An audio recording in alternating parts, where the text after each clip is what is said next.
Hey everybody, I'm Nikki. I was lucky enough at one point in time to be the station manager of WPRB. Here I am, a disembodied voice represented by a picture of me in a ghillie suit when I was a sniper for Halloween when I was 12.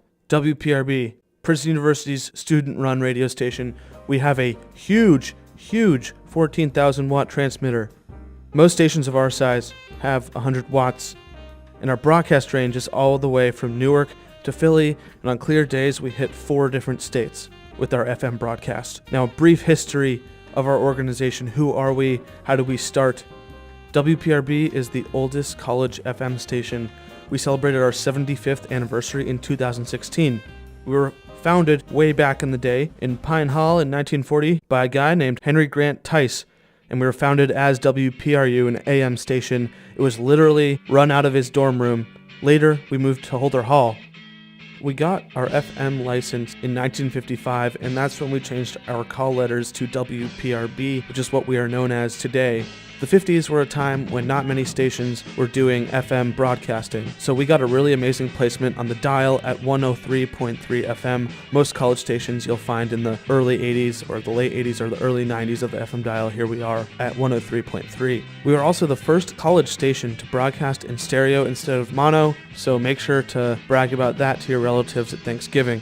Now, in the 1970s, the student board made considerable programming changes to differentiate us from other stations. We became more unique and different. In the 1980s, we got our beefy transmitter at 14,000 watts, and that's when we relocated our transmitter from Holder Tower to Baker's Basin, out somewhere in central New Jersey. In 2001, the university began construction on Holder Hall, so we moved to Eclipse Hall, later named Bloomberg Hall, which is where we reside today. So WPRB has 4 different categorizations in terms of its designation as a radio station. We are commercial, nonprofit, educational, and independent. We're commercial, which means we sell ads, but we generally try to target smaller businesses to avoid any corporate mumbo-jumbo and to avoid commercial radio stereotypes you can hear easily by sifting through radio stations in your car.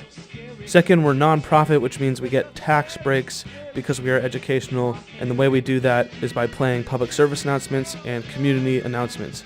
And this is designated by the FCC and the IRS, everyone's favorite governmental agency. We hold our annual membership drive for a lot of our revenue, and thus we count as community supported. And finally, we are independent of the university, which makes us an independent radio station. We have our own board of trustees, our own programming. We include both students and community DJs, entirely run by students. The university provides us facilities. Besides that, they have no control.